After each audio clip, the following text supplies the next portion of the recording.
Story 1. Hello there. My name is Bradley.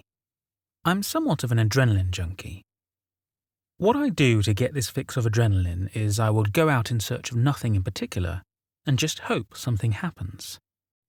Sometimes I get more than I wanted. This is one of those stories with the exception that I wasn't seeking adrenaline this time. Be warned that some events in this story may be disturbing for the faint of heart. This is your warning. Continue at your own risk. The date is October 14th, 2010. I used to live on a decently sized property in the mountains of northwestern Georgia. I loved it up there. So many places to wander off and so many places to have a little hideout. It was the day before my uncle's birthday, and me and him wanted to go out to our favourite hangout spots, which we called the broccoli tree. In a nutshell, it was an old uprooted tree with a hole big enough to fit a couple of chairs and some other things where the roots had been. We did some modifications and put a tarp over it so we could stay in there if it rained. So me and my uncle were walking out to the tree, which is a good 15-minute walk from the front porch of the house. As soon as we break into the tree line, we start messing around and pushing each other playfully, without a care in the world. My uncle and I walked to the tree so many times we could find it in pitch-black darkness, so we weren't really that afraid. I sort of had this feeling that we were being watched, but I just shrugged it off a little, and we kept walking. Skip forward a little to our arrival at the tree. Nothing seemed out of place, so we went inside and sat down. We started to talk about the specific things he'd seen out hunting and things like that. Then he mentioned a skinwalker. Confused, I asked him about what it was, and he broke it down so I could understand. He said they were half man, half beast, and that they could shapeshift. I laughed at this and asked him if he'd been playing too much Diablo recently, not thinking he was serious. He looked me in the eyes with a dead serious look on his face, and says he saw one while he was hunting. My excitement immediately turned to fear, as I remember that I felt something was watching us on the way to the tree. I told him I had a feeling we were watched, and he said he'd felt it too. We start listening closely to see if we could hear anything outside the tree, but everything was silent. We both looked at each other and decided we had to leave. We emerged from the tree, and he tells me to jump on his back so he could run. I do so, and the moment I was on his back and he had a tight grip, we heard something from behind us. I go to turn around and look to see what it is, but my uncle told me not to. Then he started running to the house in almost pitch-black darkness with something chasing after us. I could hear its footfalls behind us, and heavy breathing was getting louder as if it was getting closer. I scream at my uncle, and he starts sprinting through the woods. Then the front porch light comes into view through the trees, and I say, "There it is!" My uncle trips over himself and we both catch the air. I was flung a little higher, so I landed closer to the house than he did. I look back at him, and he screamed at me to run and not worry about him. I don't listen. I ran over to help him up when something hit me square in the chest, knocking me back. "Don't look!" my uncle screams. I wish I would have listened. I look up to see a man with a dog-like head and glowing solid white eyes. My uncle tries to scurry away from it, but it grabs him and picks him up to his feet and stares into his eyes. Then came a gunshot. The beast tosses my uncle into a tree and scurries away frightened. That's when my other uncle comes up from behind me and helps my uncle off the ground. I slowly stand up and wipe myself off and ask what that thing was. The uncle that was with me says only one word: Skinwalker. Then all three of us go back up to the house. A couple of days later, the uncle that was with me was deployed overseas to Korea for the army. We tried to forget, but we just couldn't seem to get it off of our minds. One night, I woke up at about 4 a.m. because of a dream I had of it. I rubbed my eyes and let them adjust to the low levels of light and see the two glowing eyes again, right outside my window. I grabbed the flashlight I had in my room for late-night bathroom runs and shine it at the window. Within a few seconds, the skinwalker ran away, and I have yet to see him again. To this day, both of my uncles have not spoken a word about this, and still refuse to do so. Story 2. So about 3 years ago, I was camping with my girlfriend, now ex-girlfriend, as she had always expressed interest, but had never been. The spot we went to is in the Huron National Forest and is my go-to trail and camp spot as it's hidden deep in the forest and the access to the trails is close and easy, for ATVs, etc. My family has been going to the spot for about 6 years, and my friends that introduced me about 10 or so years. We went for a weekend trip, and I'm glad we didn't go any longer. When we got there, everything was going well except we did notice a group of people that were hanging out next to our campsite, but they were just stargazing and ended up leaving. Then around midnight is when the weird stuff started to happen. At first it sounded like someone was laughing at us, but the laugh never ended and got very high-pitched and sounded as it kept going. After a while we both got kind of scared and went into the tent to try to sleep. And that's when the laugh or noise moved up higher and then started to circle the campsite. After a while of that happening, it just suddenly stopped and then started again around 3 a.m. When it started again, the fire was going out, so I went to stoke the fire with my shotgun in hand and turned on my flashlight to see if maybe I could see coyotes or something around the campsite. But I didn't see anything or hear any movements below. This went on until 6 a.m. and then stopped. And then finally we were able to get some rest. After we woke up, we checked around the campsite and didn't see anything out of the ordinary. So, we packed up. Once we were packed up and good to go, I go to start my vehicle, and it's completely dead. That really freaked me out as I'm always paranoid about leaving things plugged in that kill the battery, and made sure everything was closed properly and unplugged. Yet somehow, the battery still died. I was able to get a jump from a AAA. That phone call was hard to explain, and the lady who took the call didn't believe me. But at the end, we both laughed. After that happened, I told my friend who had shown me the campsite, and also has a cabin in the same forest, roughly 25 miles away from the campsite, about what happened. And he got freaked out. He told me about 2 incidents which he has had, one at the campsite and one at his cabin. At the campsite, he stated that one night after we had all returned from trail riding and went to bed, he stayed up to hang out by the fire and have a few drinks. While he was hanging out, he was just looking off into the distance and he saw a pair of eyes up in the trees looking directly at him. He described them as bioluminescent eyes. When he flashed his high-powered flashlight at them, there was nothing there. And as soon as the flashlight was turned off, they were looking right back at him. So, he packed up and went right to bed. He didn't tell us about this because he didn't want to scare us. At the cabin, he was hanging out with his brother and they were both just chilling by the fire outside, when they both saw a pair of eyes looking at them from the trail that leads into the woods. They stated that at the height the eyes were looking at them, whatever it was had to be 7 foot plus tall. They started shooting at it with their rifles, and the eyes disappeared. But once they were done, they reappeared and they were closer. At that point, they both freaked out and got back into the cabin and they did not leave until daylight. We have no idea what this could have been, but all felt very scared when these events were happening. After we all talked about it, one of the brothers thinks it was a Wendigo. I don't really know what it could be, but I haven't felt that scared since.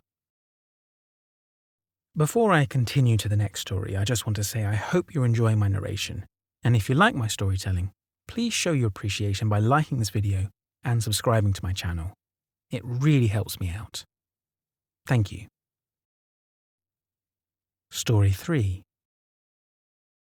I have a story. It isn't mine. It happened to my uncle. He used to tell this story when we went camping and it scared the lights out of me every time I heard it. We live in Utah, and my uncle, Mark, went on a mission at 19. They sent him to an Indian reservation in Arizona. They paired him up with a companion named Carl. When they first got there was a huge rift with the locals on the reservations with them being there. They didn't want my uncle and Carl staying on the reservation grounds. Eventually they came to a compromise that they would stay on the outskirts in a trailer. This reservation wasn't very big and was located to a heavily wooded area. The first night they were trying to sleep when all of a sudden their trailer started to shake violently back and forth. Startled and not sure what was happening, they climbed under their table for cover. Mark could distinctively hear someone pushing it from both sides of the trailer, like a group of people. After about 5 minutes, it stopped. That next day they made their rounds on the reservation, and they were talking to the locals. Carl made the comment to one of the families that their trailer was shaking that night before. The family got very quiet and then told them they had to leave. They thought that was strange, but they didn't think much of it. The next night it happened again. They awoke to their trailer shaking back and forth. Again they climbed under the table until it stopped. This went on for 2 more nights. Any time they tried to talk to anyone about it, they got quiet and told them to leave. Mark started thinking that due to the tension of their arrival, the locals were doing this to scare them off the reservation. They went into a convenience store and they were talking together about how frustrated they were with the situation. The clerk overheard and said, "They can't talk about it. It's forbidden." Confused, they ask him, "Can't talk about what?" The guy continues to tell them about skinwalkers. He says they are evil demons that were once Native American witches. If they talk about it, the skinwalkers will come for their souls. They just walked out of there baffled. They thought it was just another scare tactic.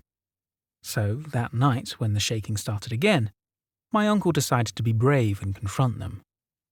He went to the trailer door and flew it open and yelled, "Hey!" When he did that, he saw these 3 animals run off. 2 were wolves. 1 was a bear. They looked strange, almost with human features. As he watched them run towards the trees, all 3 stood up on 2 legs and walked slowly towards the trees, making a human cackling laugh. It scared him so bad that they called their mission president that next morning and asked to be moved. They were relocated that day. For a year, nothing else happened. One day, they announced that Carl was getting relocated to another city, and Mark was getting a new companion, Jimmy. They had to drive for about an hour to pick up Jimmy from the airport. The road they'd travel went through the boundaries of the reservation. They arrive about 8 p.m. and met Jimmy, and then they go to leave. The mission president tells Jimmy, "We are driving through a dangerous area at night, so we can't make any stops. If you need to use the restroom, you need to go now." Jimmy says, "I'm fine." The mission president gets serious enough to even freak out Mark. "I'm not kidding. Go do your business." Jimmy was insistent he was fine. So, they hit the road. They were about 30 minutes into the drive. They were going through the area of the reservation boundaries and Jimmy starts complaining that he needed to pee badly. The mission president says, "We can't stop here. You'll have to hold it." Jimmy keeps going on. "I really can't hold it." So the mission president stops the car and says, "Okay, but you will do your business next to the door. And if I say get into the car, you better get into the car fast." With a look of confusion, Jimmy says, "All right," opens the door, and starts to do his business. About 5 seconds later, the mission president says nothing and just yanks Jimmy into the car and floors it. Jimmy and Mark start freaking out. What is going on? The mission president says nothing and just increases his speed. All of a sudden, Mark sees something next to the car to his right. A giant wolf-looking man was running on 2 feet next to the car. Mark looked at the speedometer. They were going over 60 miles an hour and still increasing. The wolf-like creature kept right next to the car for 10 minutes until it finally took off into the trees. Shaking, Jimmy gets out of the car when they arrive. They didn't speak through the whole ordeal. He asks, "What did I just see?" The mission president says, "The next time I tell you to take care of your business, you take care of your business." Story 4. So I live in Arizona. Over the weekend, I went camping with my fiancée and her sister and husband. My fiancée is 4 months pregnant. We had a great time camping and fishing. I love fishing, and it's been one of the best coping mechanisms since I got out of the army. Well, Saturday afternoon we all went fishing on my soon-to-be brother-in-law's boat, had a blast and caught some fish, then headed back to camp. That night I felt like going fishing again, because fishing at night is usually a good time. But no one else wanted to go, and my fiancée was actually already in the tent getting ready to go to sleep. So I decided to go by myself and fish from the shore of the lake. This was around 10:30 p.m. Well, I was out there for a good 45 minutes with no odd interruptions, just enjoying the peace and quiet, when I hear a loud snap about 30 meters away. As a former infantryman, I've been taught to observe my surroundings and always be on my guard. This snap was odd. It wasn't like an ordinary twig snap, more like a large fallen branch. At first I'm thinking bear, as that would be the only logical explanation based on weight that could break something that large. So I'm looking in that general direction for a good 30 seconds after the snap, and hear nothing. Then it happens. I hear footsteps, followed by the most foul and oddly unique smell hitting my nose. These steps are most certainly bipedal, and I just had the strongest intuition and gut feeling it wasn't anyone of my family, but something dangerous. Like worse than what I faced overseas dangerous. The feeling of fear I felt was unrivaled at that moment. So, I say out loud, "Who's there?" But there's all of a sudden silence for a good minute. Then it happens. I see something breaking the tree line about 15 feet from the shore of the lake. It's on 4 legs, which freaked me out because the walking after the snap was definitely a 2-legged creature, and extremely pale with odd fur patches covering its body. It looked like a malnourished wolf or coyote, but with a smaller head. Like the head was half developed. We locked eyes, and again, it's like a telekinetic wave of fear washes over me. But I stood my ground. This thing then does what made me 100% sure it wasn't a normal animal. It talks. First, the most creepy laughter, almost like a child's mixed with a demon's. That's the best way I can describe it. Then it says to me while simply walking away now, "Danger. You're in danger. All of you." Followed by more laughter. I stood frozen watching it as it walked parallel to the lake until it was out of sight. I was then hit with an overwhelming feeling of dread and immediately thought to check on my fiancée and soon-to-be family members, because the feeling inside me was so strong that they were now in extreme danger too. I got back to the camp, and everyone was asleep. I didn't tell any of them what happened as not to alarm them, and I didn't expect them to believe me if I did because I wouldn't believe myself if I hadn't seen and heard it. The worst part is we have now been home for a full 24 hours, but that feeling of me and my fiancée being in danger keeps echoing in my mind. I was taught never to run or surrender and to face my enemies head on, and this feeling I have is almost like a life or death thing.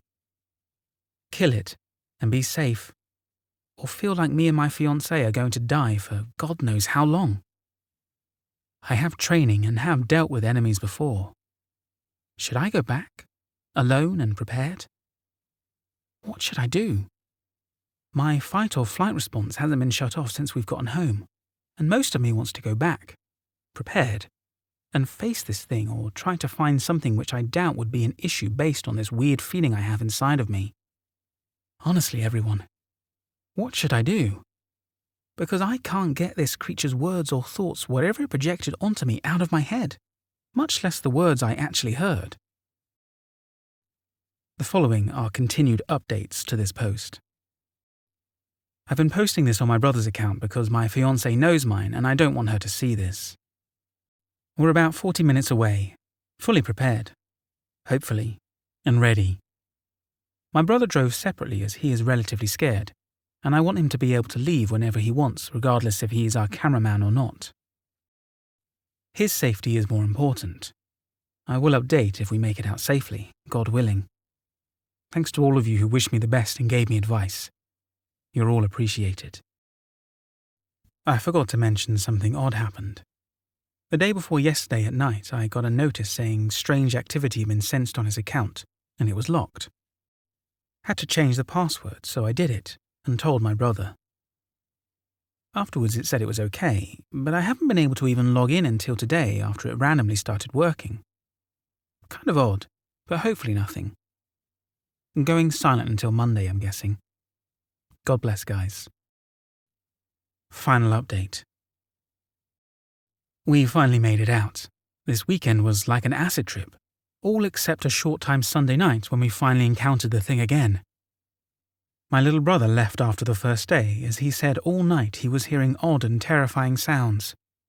But the weird thing is, me and Matt hadn't heard anything. We went out exploring, and all of a sudden everything was just confusion Sunday night. We had planned to leave Sunday, but agreed to stay another night because we hadn't had any success. But finally, for an amount of time, we can't really remember what we had encountered. The weirdest thing is we're missing only about 9 rounds total from our sidearms, but I don't remember firing them at all. Matt doesn't either. If anyone lives anywhere near Greer, Arizona or close to Hawley Lake, please let me know if you heard any gunshots. We were up high and far out, but still. We were technically right outside the Apache Indian Reservation. Or so we think. Story 5. This next story has been written by Iris Lamb. You can check out hers and all the other original writers' posts by clicking on the links in the video description. So this story didn't happen to me, but I heard it many times when I was growing up. My grandparents owned 80 acres about 20 miles east of Snowflake, Arizona. They had moved to the land in the early 80s after my grandfather had retired from the mine in San Manuel, Arizona. The land was pretty barren. I don't know why they chose to buy it. Red sandstone bluffs and dry washes cut across the landscape dotted with juniper and cedar trees. And red sand everywhere. I suppose at the time the land was cheap. They didn't have any close neighbours.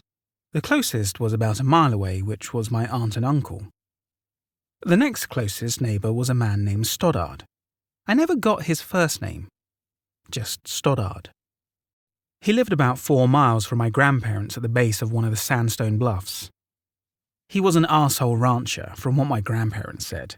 He thought that he owned everything and was entitled to do whatever he wanted. More than once, my grandpa had caught Stoddard cutting my grandfather's barbed wire fence to let his cattle onto my grandpa's land to graze. Now, this area is full of ancient Anasazi Pueblo ruins. Most of them have been destroyed by ranchers with backhoes trying to find pots to sell.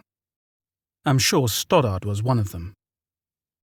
So the story goes, one day after losing a calf, Stoddard stumbles upon a cave sealed by a giant slab of sandstone against one of the sides of the bluff. Curious about it, he used a backhoe to remove the boulder. After going inside, he discovers it's an Anasazi burial cave. I'm sure he was delighted. He starts taking things from the burial cave and selling them. Well, from that moment on, he has some pretty shitty luck. First, he lost about $500,000 in the stock market. Then his cattle all get a disease and die. In financial ruin, he gets another blow. His wife gets diagnosed with an extremely rare disease and dies. Then Stoddard gets thrown from his horse and loses his ability to walk. This all happens within a couple of years. He tells everyone he knows that he's cursed from the Anasazi burial. They laugh it off. Stoddard puts all the artifacts back that he still has and seals the cave back up with the boulder. He abandons all his belongings and leaves one night. This is in the late 1980s. Fast forward a couple of years since Stoddard abandoned his ranch house. The land and house are bought by a man from California. He puts the ranch house up for rent. My aunt is pregnant with her first son and decides to move from San Manuel to Snowflake to be closer to her parents. Stoddard's house is fully furnished. My aunt and her husband move in. He finds a job working nights at the local paper mill. It is very creepy out there at night. At first it seems like a nice little place. Creepy at night, but not too bad. Then weird shit starts happening. My aunt starts to hear faint chanting and drums at night. She brushes it off. She had a hippie neighbour that lived about a mile away up on the bluff, so she figures it must be them doing some hippie stuff. But she can't help but feeling like someone or something is always watching her, all the time. She starts having nightmares every night, but chalks it up to being alone and hormones. She finally tells my grandpa about it, and he loans her his dog to keep her company at night. She drives the dog out there, but he refuses to get out the truck. The hair on his back goes straight up and he starts growling. She gets freaked out, but figures maybe he saw a rabbit or something and hauls him into the house. The dog just stares at the door and growls. That night, he growls and barks all night. The drums and chanting are louder. The next morning, my aunt finds human bare feet footprints around the house. So this goes on for about a week. The dog barks and growls at night. Nightmares when she does go to sleep. Footprints in the morning. The chanting and drums keep getting louder. Finally, feeling like she's losing her mind, she asks my grandma to come over and stay the night with her. Grandma is more than happy. After finishing her chores, she heads over, planning to make my aunt a nice meal. This is the late afternoon. My aunt lays down for a nap, comfortable now that my grandma is there. My grandma decides to take a little walk at the base of the bluff. My grandma was a very religious person. She was very active in the church and devoted her life to Jesus. As she is out on her little walk, she likes to look for pottery shards or arrowheads. A little ways from the house, she gets a very unnerving feeling that something is watching her. She said it made her skin crawl. She said something evil. So my grandma prays and walks back to the house, pleading the blood of Christ. She decides not to say anything to my aunt, who is awake because she is already frightened. She tells my aunt maybe it's a better idea to stay at my grandma's house tonight. My aunt agrees. By the time my aunt gets her stuff together and the sun is about to go down behind the bluff, Grandma, Aunt, and the dog all load up in the pickup. Grandma turns the key, and nothing. She tries again, nothing. Not being very mechanically inclined, Grandma goes into the house to call Grandpa, but he doesn't answer. She remembers he was going into town that afternoon. Dang. They unload and go back into the house, waiting for Grandpa to get home. It's night now, no moon, pitch dark. The dog begins its low growl. The sounds of chanting and drums begin, faint at first, but growing louder. My grandma begins to pray in between calling Grandpa. Remember, this is a time before cell phones. They hear something howl outside. Not a coyote howl, something more ominous and terrifying. Something is moving just beyond the reach of the porch light. Both women are beyond terrified at this point. Finally, after turbo-dialing Grandpa, he finally answers. My grandma is frantic. Elvin, something is outside of the house. Get here now. For what seems like hours, they wait for Grandpa's truck to come over the hill.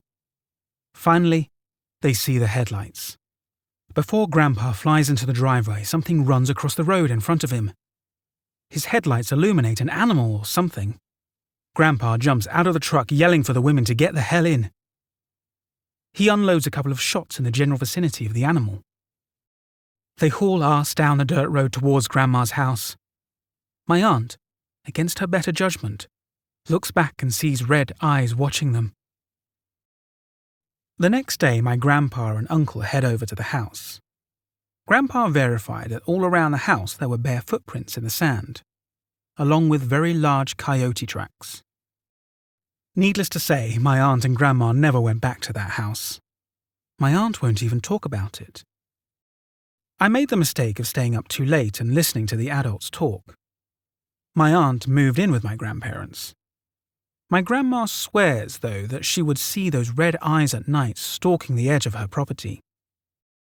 As far as I know, other people have tried living in the Stollards' house, but leave within a month or two. That whole area is cursed. I always hated going out there. It's an oppressive, evil feeling, even at my grandparents'. I have more stories about that cursed land involving other family members, but they will have to wait for another time.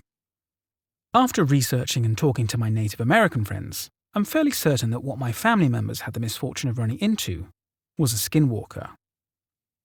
According to the Native Americans in the area, they frequent burials and graveyards, looting and desecrating the sites. They take pieces of brains and bodies and grind them into a corpse powder to use in their curses. They are also known to terrorize people away from areas like burials and ruins. Story 6. Okay, so I know skinwalkers are incredibly cliched. You know, with all those green text stories, it's a surprise that skinwalkers are still considered a myth despite the fact that everyone and their mother have encountered one. I'm only saying this as a skinwalker experience because I can't think of another creature that fits the description. So, here we go. A while ago, when I was in early high school, I was left alone at home for some reason. I can't remember the reason, but I was left home alone a lot during my teenage years. So a little info on my house is that although I don't live in a rural area, I certainly wouldn't call the area civilized. There are barns within walking distance of my house. I guess the area is developing because there are also subdivisions around. Also, my house has a sliding glass door that leads onto a deck in the back. My family has a special knock that we use, so whoever's inside knows that it's one of us. This knock didn't sound like one my family would use, so I just ignored it because I didn't want to deal with some stranger at the door. Whoever it was knocked again in a more familiar pattern, so I reluctantly went to the door. When I got there, I didn't notice anyone out front. I figured that whoever it was just left because I took my sweet time getting to the door. Then I guess I heard a sound or something coming from the back sliding glass door. Another thing members of my family do is if no one answers the door, they'll try to find another way in, such as the back door. So I went to the back door and didn't notice anyone outside. I slightly opened the sliding door and heard a voice.